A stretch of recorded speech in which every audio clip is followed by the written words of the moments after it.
Everybody, this is Ori from AstroWeb, and I'm going to introduce to you today the Magento Commerce exclusive feature for related product rules. So what does that mean? So first of all, in normal Magento, either it's commerce version or open source version, you can actually go to a product and you can specify for that product what are the related products, what are the upsell, and what are the cross-sell. So what is a cross-sell? If you add a product to a cart, for example, this product, you'll be able to also recommend the product in the shopping cart page. This is what we call the cross sell. Okay, so I'm going to go back to the product page. So in normal Magento, one of the features that you have is you can actually edit that product. For example, I'm on the New Balance shoe.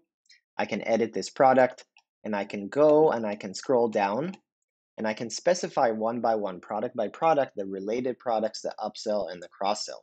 So here I've assigned one product to each, for example. Okay, so if you have a lot of products in your catalog, it's going to take you a long time to edit one product at a time. So in Magento Commerce version, they have a way to set up rules to specify how to automate this, and it's really nice. So before we actually show you how to do it, I want to look at the settings for a second. So if you go to Store, Configuration, and you go to Catalog right here, and Catalog, Catalog, Catalog, and you scroll down, and this is in Commerce version, you'll have a section called Rule-Based Product Relations. What that's going to specify is the settings for both related, cross-sell, and upsell. And what you're going to specify, first of all, is do you want the products to show to be only the ones selected? So selected only means only the ones when you edit. This is just like open source version. You edit one by one. Or do you want it to be only based on the rules?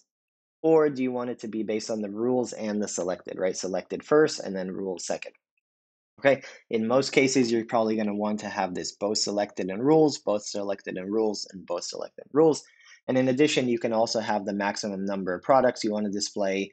And right here, for each related cross-sell, upsell, and also do you want to shuffle or not, right? Rotate between the products, yes or no. So I'm going to keep this as normal setting. Okay, now, so let's look at this right now. So now I'm going to actually go ahead and I'm going to specify right here. So first of all, I'm going to set up some rules. So I'm going to go to marketing.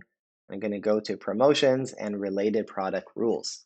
Okay. And I'm going to add a rule. Now, if you remember before on the product page, then what I'm going to do is right now I have one product set manually selected only for related, upsell, and cross-sell on the shopping cart. So what I'm going to do, I'm going to set up a rule for related. Okay. And the nice thing is I can just go ahead and click on a rule. And the nice thing about this, I'm going to specify, for example, same category. Okay. And I can set up priorities in case multiple rules apply. I can set the status, of course, and I specify which rule this applies to, related, upsell, or cross-sell. So let's go to related, and I can set up a time frame. For example, I can have certain promotions or certain push of certain products at a certain time. For example, maybe there'll be a sale category or something like that. And I can specify the maximum number of products.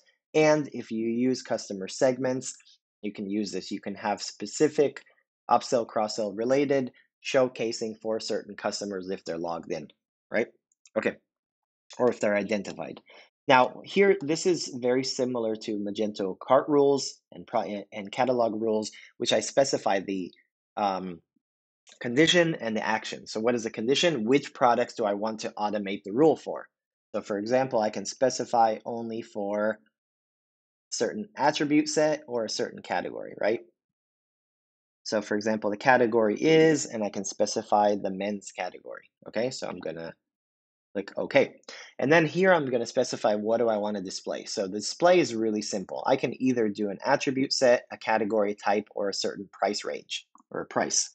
Okay, so attribute set and category, for example, I can specify I want to use the same category, right? I can also do a different category, is not, contains, or I can also do here the same category, a child of that category, right? A subcategory of that. Or I can specify what I call like a hard code, a constant value, which is no matter what it is, if it's specifying this condition, I will always showcase, for example, the men's category, the women's, or the sales, or whatever other category I want to, push. Okay, so if I do that, I can click on save. Okay, and make sure that your cron is running and your cache is refreshing automatically. But because this is a dev site, what I'm going to do, I'm going to refresh my cache manually, but you won't need to do this in production. Okay, so now if you remember, I set up a related product. And now if I refresh the page, I'll have the automated one. So first is the selected one and then the automated ones if the rule applies. Okay, so I'm going to refresh the page. And now you see I have two more products. This happened automatically for all of the products that the condition rule applied. Okay, so same category, for example, right? So I specified category 3, and I might want to rename this, right? Men's category rule, same category, right? Save and continue. And the one to display is, for example, the same category, right? Or usually I would do this for same category. Category is the same as, okay? And that's it. This is really simple. Now, because it's cart rules, you can always do any and all. It's similar to cart rules, right? You can do that. And you can also specify, I want to show you the actual price percentage. So you can also do this. Product price is, for example, sorry, do this, is equal or greater to or less, etc. to, and then you can specify the actual value itself. For example, is at least 70% of this, or you can do is product price is at least 70%, but below, for example, 100%. You can do that as well. So I can do something like this.